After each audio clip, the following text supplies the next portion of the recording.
Hello, everyone. Welcome to episode 2 of Primacy Roundtable, the first one where we're getting into a topic. And the topic that we chose today is something that's important for fleet motor carriers. I think it's something that we're asked a lot, and definitely with fleets that we're getting involved to help investigate claims. But they often ask us, when should they call us? But this topic could be looked at in general. When should you investigate a claim, and when should you spend a lot of time and effort, and sometimes some money investigating a claim? So, Yeah, really, if you boil it all down, if you want to use that concept, to boil it all down when there's an accident that's reported by a driver, let's say into safety, the single most important question, if you had one question to ask, the single most important question is, was that other vehicle occupied? That's it.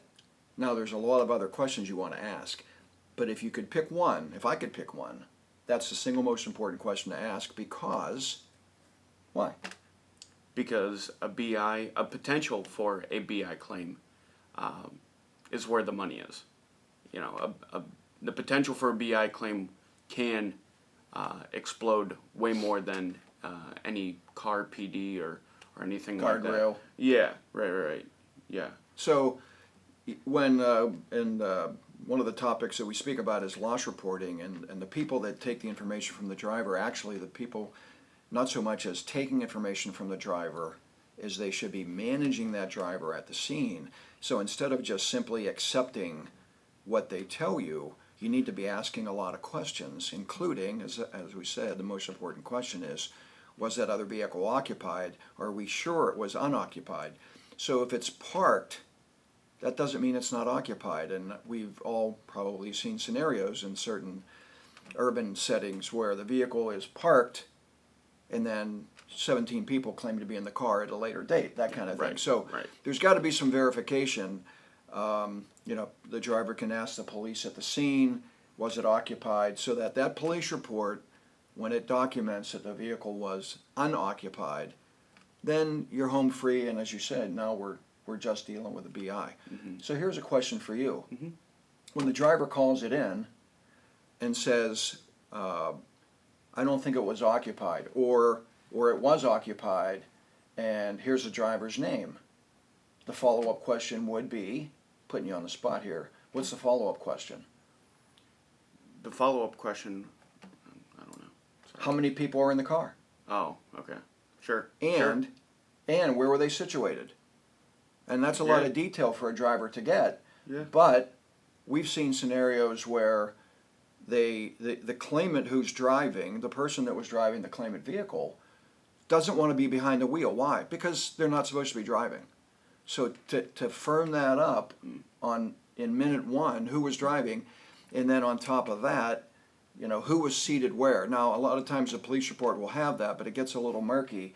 But that's important because people will give a statement and they'll tell us they were in the right front and they're more injured than the people in the back, when in fact, the 4 of the 5 people are telling us they're in the right front seat, which is an impossibility. I've also seen cases where you find out through a lot of questioning that the person who's injured is a passenger, and they claim they were in the front. And you say, well, wait a minute, there's the driver and there's a right front passenger. Where were you? And this girl said to me, oh, I was sitting in the console. Okay, well, there's no seatbelt there, right? Right. So it opens up a can of worms. So the more questions we ask at the onset of that claim when it's reported, whether it's the safety director or whoever at the trucking company, and then certainly the responsibility quickly shifts to the claims adjuster, the investigator. Right. Exactly who was in that vehicle, Yeah. exactly where were you seated, and then from that it's seat belts and harness and et cetera, et cetera. So, sorry, I'm rambling there, but that was a question. Yeah. Those questions are critical. Yeah. But it all boils down to that single question. All good information on that one single question where, it really does just boil down to that, because if you can rule out that no one was involved, no claimant was in the vehicle when it was struck, then you can exhale. And it's a great topic for drivers. At driver driver training meetings, to say to them, ask them the question, what's the most important question to ask? And they need to tell you it, because they need to understand where the money is. Because I think drivers, they don't see the end result of a claim, and they'll report, and this always gets me, where the driver will report and you see a document that says, driver reported a lane change or a side swipe or backing rear end, and don't worry, there's no injury. You don't take that to the bank, right? How many times do we see that where the driver says, all the time, no injury, claimant was up walking around, right? Mm-hmm. That's nice, but that doesn't validate anything. And in that scenario, in training or whenever you have that driver to convey to him, get a picture of that. We love seeing pictures of the claimant walking around. If you're getting scene photos or you're getting pictures of the claimant vehicle at the scene or the crash, and we love pictures with the claimant on the side of the highway and On the cell phone, calling the ambulance. around, bending over, looking under the car, stuff like that. Yeah. Some of our customers, some motor carriers think, well, we have a picture here from our driver that shows the claimant walking around. Mm-hmm. They may think, okay, that proves he wasn't injured. No, that doesn't prove But it helps. that they weren't injured. What it proves is that they're up walking around. Now, that person, although they may not have truly been injured, and that has to be debated and challenged later, what you can show is that they are erect, they're up and walking around, they're mobile, et cetera, et cetera. But as we've seen many, many times, after a minor accident, people get on the phone, call the spouse, or call an ambulance directly and say, you know what, I want to get carted out of here, which is a significant red flag, by the way, right?